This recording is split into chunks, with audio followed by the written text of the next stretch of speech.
Okay, so this is Group Three's PowerPoint presentation. Right now, you will learn about Chapter 6.3. In 6.3, we talk about ionic bonding and ionic compounds.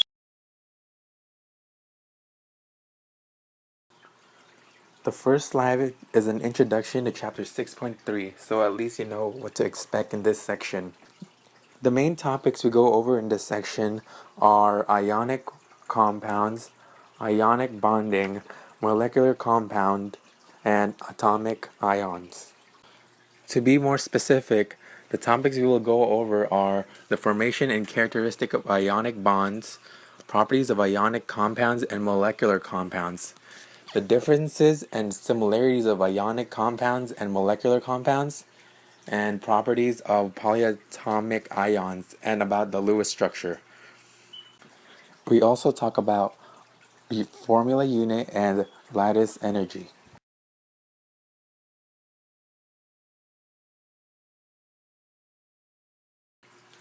This slide is about ionic compounds.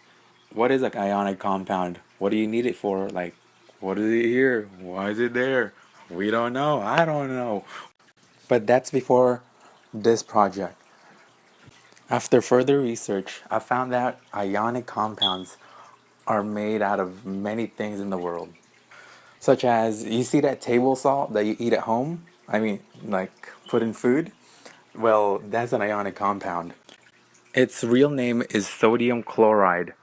Sodium chloride is made out of one sodium ion and one chloride ion.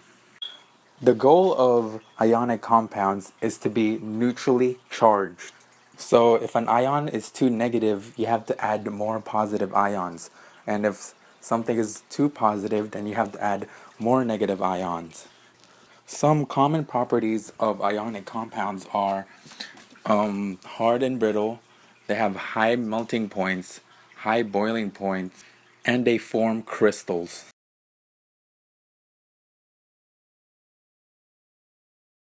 This slide is about formula unit.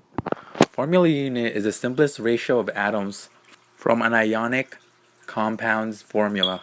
Here's an example.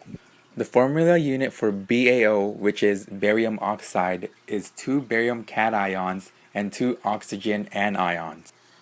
If you look at the table to the right, these are some examples of other ionic compounds and their formula unit. So the ratio of ions in formula unit depends on the charge. Since ionic compounds have to be neutrally charged, so the formula unit's charge has to be neutral together. Now let's review some of the information from these slides so far.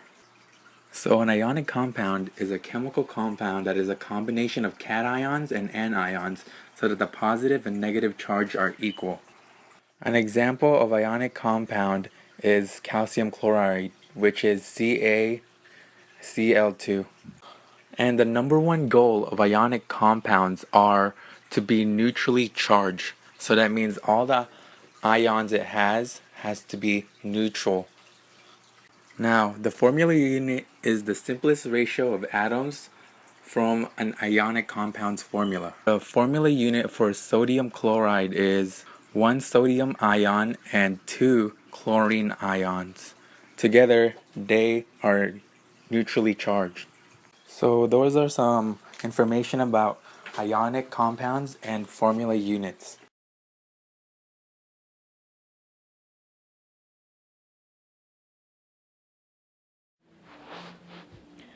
On this slide, we are going to learn about the formation of ionic compound. An ionic compound is a compound held together by ionic bonds. An example of ionic compound is sodium chloride, abbreviated as NaCl. An ionic bond is formed through the transfers of valence electrons. These compounds are usually formed between metals and nonmetals. The ratio of cation to anion is always in a way that there is no net charge. So what happens is the positively charged metal cation forms a bond with a negatively charged nonmetal anion. This bond is electrically neutral and strong, but its strength varies depending on something called the lattice energy.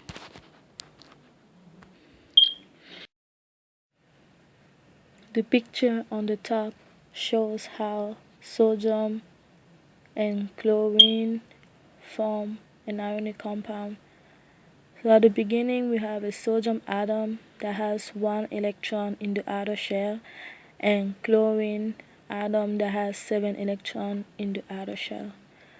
What happens is the sodium atom loses 1 electron and become positively charged, and the chlorine atom gain 1 electron and become negatively charged. The chlorine atom now has 8 electrons and it satisfies the octet rule that we learned in the previous section that states that an atom is most stable when it has 8 electrons in the outer shell. So the sodium ion and the chlorine ion form a structure called crystal lattice in which potential energy is minimized.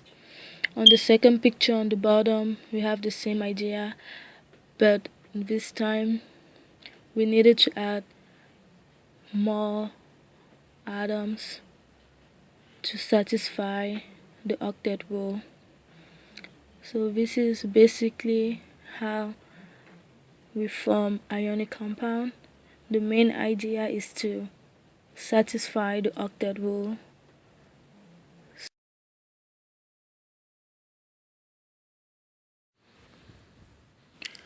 On this slide we are going to learn about lattice energy. The lattice energy is the energy released when 1 mole of an ionic crystalline compound is formed from gaseous ion.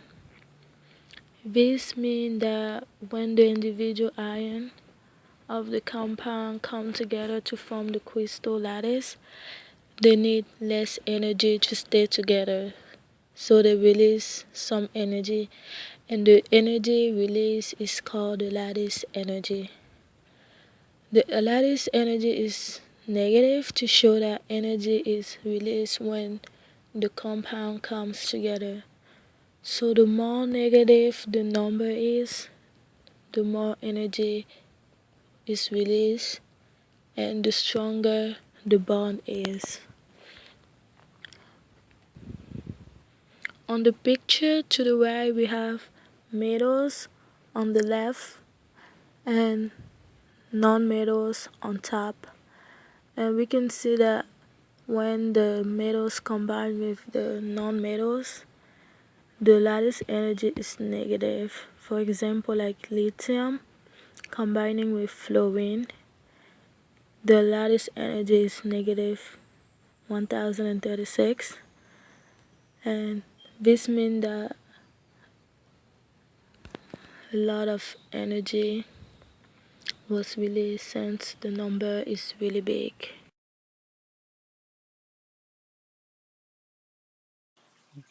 Now here are some review questions. Number 1. Give 2 examples of an ionic compound. Number 2. Use the electron-dot notation to demonstrate the formation of ionic compounds involving the following: lithium, chlorine, calcium, and fluorine. Number 3. How many electrons are needed in the outer shell to satisfy the octet rule? Answer now!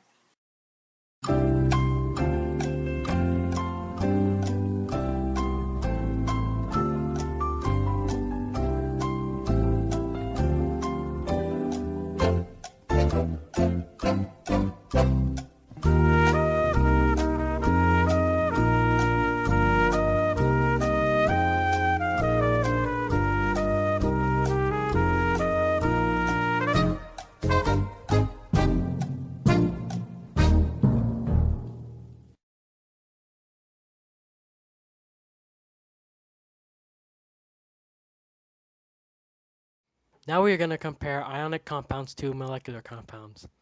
In ionic compounds, compounds are composed of ions, or atoms that have transferred or gained electrons, with their names being the cation, the transferer, or the atom that has become more positive as it loses an electron, and the anion, the transferee, the atom that becomes more negative as it gains an electron.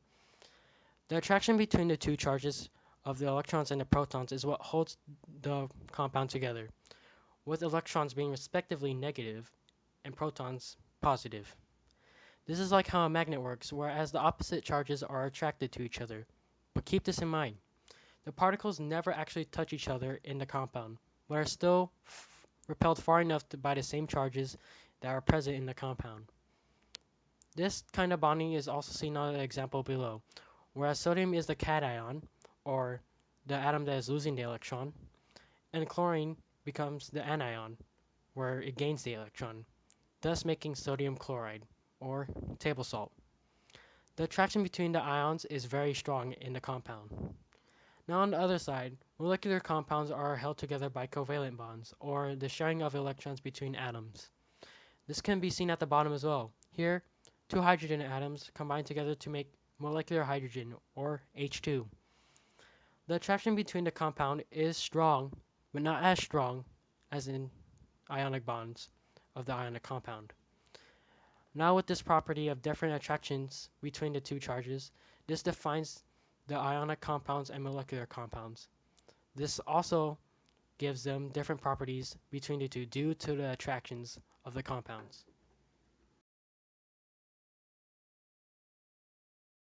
Here are some properties that define the two compounds, ionic compounds and molecular compounds. In the last slide, we talked about how attraction defines the properties of the two compounds. This mainly affects boiling points and melting points.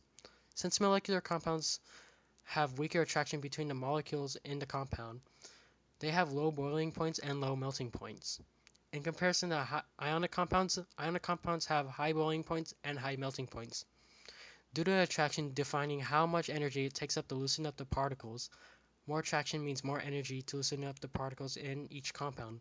Thus, this is why ionic compounds takes up so much heat, or energy in this case, to loosen up and become liquids or gas. Molecular compounds are also usually gaseous at room temperature, while ions are usually solids at room temperature. This makes their structures different, where ionic compounds are usually in this crystal structure, and molecular compounds don't really have a defined structure, since they usually are gas. Lastly, molecular compounds do not conduct electricity at all. Ionic compounds do, but only in a special case. This is when they dissolve in water. When they dissolve in water, the ions become separated and move freely in the water and become electrical conductors. Now at the bottom, you see the two compounds battling out. Which one will win? I don't know. That's for you to decide. What do you think is better, ionic compounds or molecular compounds? Who would win?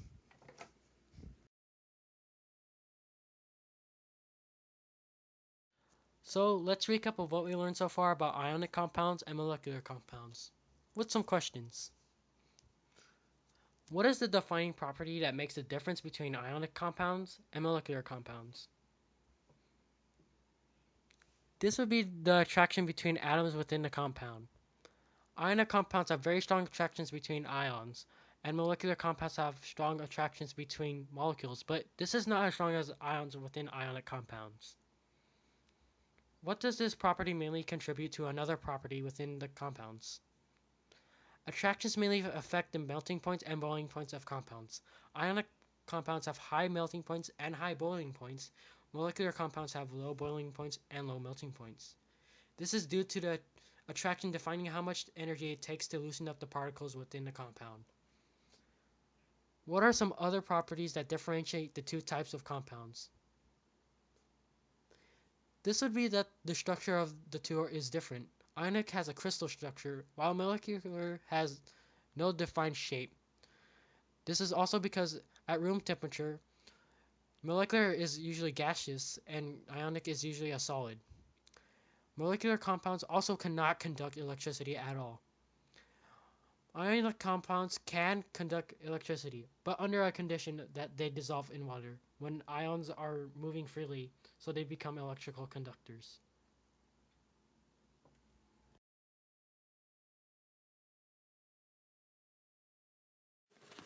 Polyatomic ions. Polyatomic ions are charged groups of covalently bonded atoms. Oxyanions are negative polyatomic ions with oxygen. Polyatomic ions combine with ions of an opposite charge to form ionic compounds. The charge of a polyatomic ion results from an excess or shortage of ions. Polyatomic ions are often useful in the context of acid-base chemistry or in the formation of salts. A polyatomic ion can often be considered as the conjugate acid or the conjugate base of a neutral molecule. Most common polyatomic anions occur in families. All members of the family share the same central element and the same charge. There are 3 common types of variations within the family. 1. Different members of the family can have numbers of oxygens. 2. Each member of the family can combine with hydrogen ions to partially neutralize their negative charge. 3. Some members of the family can have sulfur substituted for oxygen. Down below on the left is a table of common polyatomic ions such as ammonium, acetate, carbonate, sulfur, and etc. The bottom right shows another example of a polyatomic ion, hydronium. The number of hydrogens and 1 oxygen is covalently bonded together to make this polyatomic ion.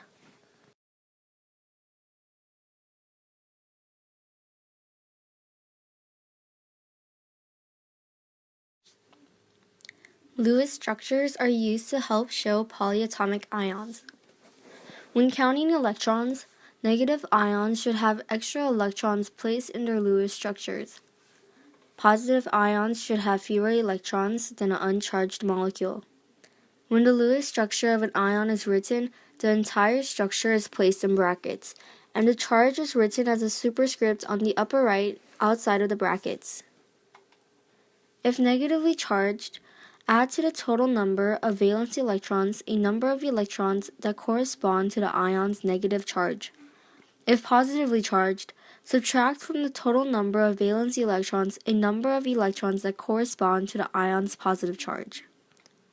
Down below on the right, there is the polyatomic ion ammonium. In ammonium, there are 11 protons and 10 electrons. The 10 protons and 10 electrons in ammonium cancel each other out, and 1 electron is left over. Overall, the ion has a +1 charge due to that extra proton. Next to ammonium, there's carbonate.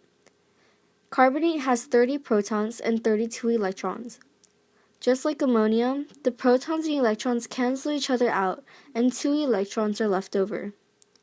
This results in carbonate having a -2 charge overall because of the 2 electrons that are left over.